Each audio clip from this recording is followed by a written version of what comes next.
Hello everyone, good morning. कैसे हैं आप सब? तो बेटा, आज हम अपने चैप्टर नंबर फर्स्ट के लास्ट 2 इम्पोर्टेंट टॉपिक्स करेंगे, वेरी वेरी इम्पोर्टेंट टॉपिक्स, और उसके बाद ये चैप्टर हो जाएगा ख़त्म। ठीक है ना? तो चलिए टॉपिक को शुरू करते हैं। सबसे पहले हम पहला टॉपिक लेंगे, which is limitations of accounting. Accounting के अंदर क्या क्या लिमिटेशंस होती है। लिमिटेशन मतलब ऐसी कौन सी बातें हैं जो अकाउंटिंग को रॉन्ग प्रूव करती हैं या फिर इसके कैरेक्टरिस्टिक्स को थोड़ा सा कम करती है। ठीक है ना? तो सबसे पहली चीज़ जो है वो है इनकम्प्लीट इंफॉर्मेशन।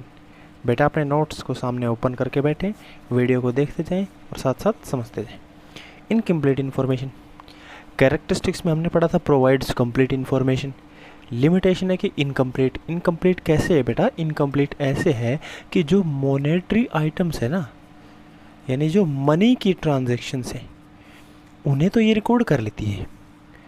जो नॉन मॉनेटरी है, जिनको हम मनी में मेज़र नहीं कर सकते, ऐसी ट्रांजैक्शंस को रिकॉर्ड नहीं करती। ये तो थी एक बात।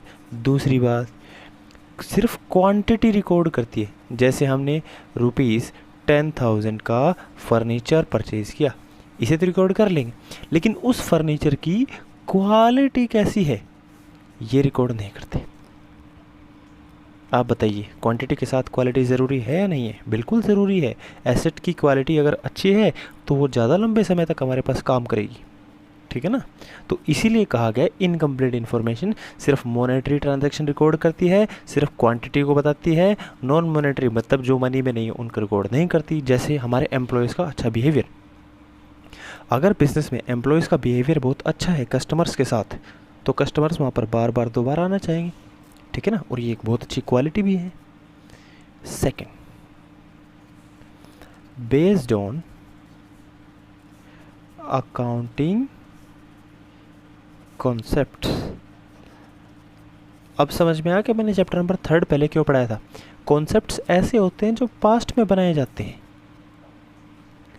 कॉन्सेप्ट्स ऐसे हैं जिनको पास्ट में बनाया गया है, लेकिन बदलते टाइम के साथ क्या बिजनेस की टेक्निक्स नहीं बदलेंगी? क्या मेथड्स नहीं बदलेंगे? सब कुछ बदलेगा। इसलिए जो पास्ट के कंसेप्ट्स है वो प्रेजेंट और फ्यूचर में अप्लाई नहीं होंगे, या फिर होंगे तो बहुत ही कम होंगे। Third, based on historical cost. Accounts में हम एसेट्स, लायबिलिटीज़, जितने भी आइटम्स होते हैं उनको उस अमाउंट पर या उन फिगर्स पर दिखाते हैं जो हमने पास्ट में परचेज़ किए हैं। आपने एक व्हीकल ख़रीदा था आज से 5 साल पहले, आप 5 साल पहले की कॉस्ट बता रहे हैं। प्रेजेंट में उसकी क्या कीमत है, प्रेजेंट में उसकी क्या वैल्यू है, ये बताना ज़्यादा ज़रूरी है या पास्ट की वैल्यू ज़्यादा ज़रूरी? प्रेजेंट की वैल्यू ज़्यादा ज़रूरी है। ठीक है ना? और अकाउंटिंग है वो प्रेजेंट वैल्यू नहीं बताती। जिस कॉस्ट पर आपने उसको परचेज़ किया है वही कॉस्ट बताएगी। ठीक है ना? सबसे important number 4, affected by window dressing. Window dressing होता है बेटा झूठ मूठ का दिखावा। विंडो ड्रेसिंग, झूठ मूठ का दिखावा। आपके बिज़नेस की पोजीशन अच्छी नहीं है, लेकिन आपको बैंक से लोन लेना है, तो आपने अपने अकाउंट की बुक्स में थोड़ा सा अमाउंट को बढ़ा चढ़ा कर दिखा दिया। आपकी पोजीशन अच्छी दिखेगी, बैंक आपको आसानी से लोन दे देगा। आप सरकार को टैक्स नहीं देना चाहते, ठीक है ना? आपने अपने अकाउंट्स में प्रॉफिट बहुत ही कम दिखाया ही बहुत कम। अब प्रॉफिट ही बहुत कम है तो उस पर टैक्स भी बहुत कम बनेगा। तो इन्हें कहते हैं बेटा झूठ मूठ का दिखावा। इसमें के अंदर क्या होता है? रॉन्ग अमाउंट, गलत अमाउंट दिखा दी, कम दिखा दिया, ज़्यादा दिखा दिया। किस लिए? For personal benefit. ठीक है ना? Number 5, unsuitable for forecasting. Forecast का मतलब होता है अनुमान लगाना। हम अनुमान नहीं लगा सकते। अनुमान किसके लिए लगता है? अनुमान लगता है फ्यूचर के लिए। और अकाउंटिंग किसकी इन्फॉर्मेशन देती है? पास्ट की। प्रेजेंट की भी नहीं होती है, पास्ट की होती है। पास्ट के बेस पर हम फ्यूचर के लिए अनुमान लगा सकते हैं। वो मतलब थोड़ा सा नियर बाय होगा, लेकिन बिल्कुल एक्यूरेट नहीं होगा। ये थी limitations of accounting. Very very very important topic. 5, incomplete information. Accounting concept पर बेस्ड है, हिस्टोरिकल कंसेप्ट पर, हिस्टोरिकल कॉस्ट पर बेस्ड है, विंडो ड्रेसिंग होती है और फोरकास्टिंग अनुमान लगाने के लिए सही नहीं। ठीक है ना? अच्छा जी, last topic of the chapter and the most important, qualitative characteristic. ऐसी क्या क्वालिटीज़ होती है अकाउंटिंग में? अकाउंटिंग की इंफॉर्मेशन में क्या क्वालिटी होती है? सबसे पहली है रिलायबिलिटी। रिलायबिलिटी का आपके नोट्स में हिंदी में लिखा हुआ है भरोसा करने लायक। अकाउंट्स की बुक्स में जो भी आइटम्स लिखे हुए हैं, जो भी ट्रांजैक्शंस लिखी हुई है, आप उन पर भरोसा कैसे करेंगे? How do you trust them? सीधी सी बात। किसी भी ट्रांजैक्शन पर तभी भरोसा हो सकता है जब आप उसको वेरीफाई कर सकें। अगर आप उसको वेरीफाई नहीं कर सकते तो आपको उस पर भरोसा भी नहीं होगा। बेसिक एग्जांपल, आपने कहीं से भी कोई भी ट्रांजैक्शन करते हो, बदले में आपको उसका एक एविडेंस मिलता है, कोई सबूत मिलता है। मतलब या तो आपको उसका बिल मिलेगा, या कोई स्लिप मिलती है, या कोई रिसिप्ट मिलती है। कुछ ना कुछ ज़रूर मिलता है जो एविडेंस बनता है, जो सबूत मिलता है।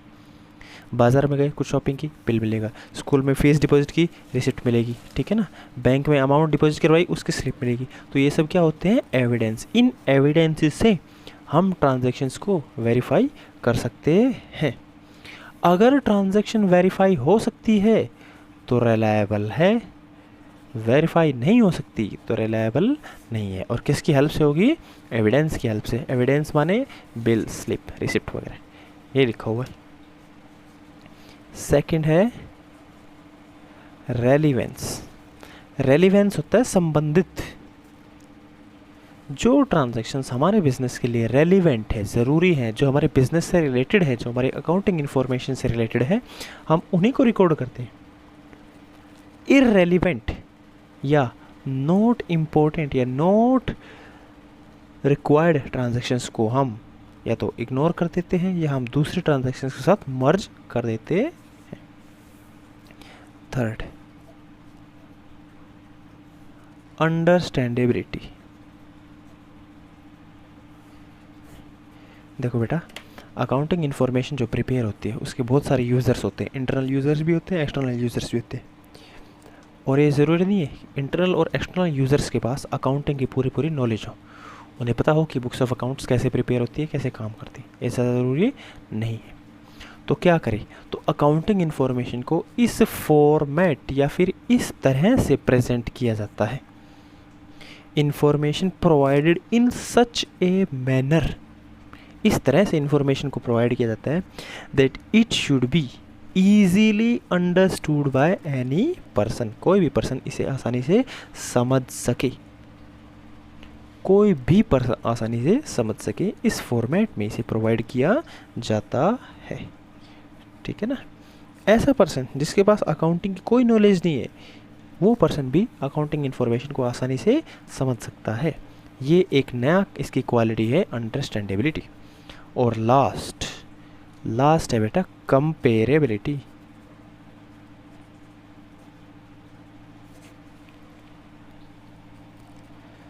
बुक्स ऑफ अकाउंट्स बनाने की जो मेथड्स होते हैं ना, जो टेक्निक्स होती है, जो प्रिंसिपल्स होते हैं, वो ईयर टू ईयर सेम रहने चाहिए।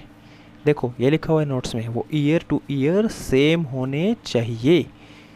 उससे क्या होगा? अगर सेम रहेंगे तो आप आसानी से कंपैरिजन भी कर सकते हैं। जैसे कॉमर्स वर्सेस कॉमर्स कंपैरिजन हो सकता है, कॉमर्स वर्सेस साइंस कंपैरिजन नहीं हो सकता है। यहाँ पे दोनों क्या है, यहाँ पे सेम है, कॉमर्स का एक स्टूडेंट, कॉमर्स का दूसरा स्टूडेंट, अकाउंट इको बिजनेस इन दोनों के पास है, कंपैरिजन हो सकता है। यहाँ पर अकाउंट इको बिजनेस है, यहाँ पर फिजिक्स केमिस्ट्री मैथमेटिक्स है, कंपैरिजन नहीं हो सकता है। कंपेयर कब होता है, जब ईयर टू ईयर सेम रहते हैं। यही फीचर अकाउंटिंग का भी है कि जो मेथड्स है, प्रिंसिपल्स है, टेक्निक्स है, जो कुछ भी है वो सारे ईयर टू ईयर सेम रहने चाहिए, ताकि अकाउंटिंग इन्फॉर्मेशन को आसानी से कंपेयर कर सकें। इसके अलावा कुछ और फीचर्स होते हैं, जैसे न्यूट्रलिटी होती है, कंप्लीटनेस होती है, ठीक है ना, इस तरह से। तो ये था आपके चैप्टर का सबसे लास्ट इम्पोर्टेंट टॉपिक, और यहाँ पर आपका चैप्टर होता है ख़त्म। ये दोनों टॉपिक बहुत इंपॉर्टेंट है, याद रखना। एग्ज़ाम में फर्स्ट चैप्टर में से सबसे ज़्यादा कंटेंट आता है, फर्स्ट चैप्टर में से सबसे ज़्यादा कंटेंट आता है एग्ज़ाम में, पूरे सिलेबस का सबसे मोस्ट इम्पॉर्टेंट चैप्टर है। तो इसके कई टॉपिक्स है, अच्छे से पढ़ने हैं, अच्छे से लर्न भी करने, ठीक है जी। नेक्स्ट चैप्टर हम करेंगे कल से शुरू। Thank you very much, have a nice day.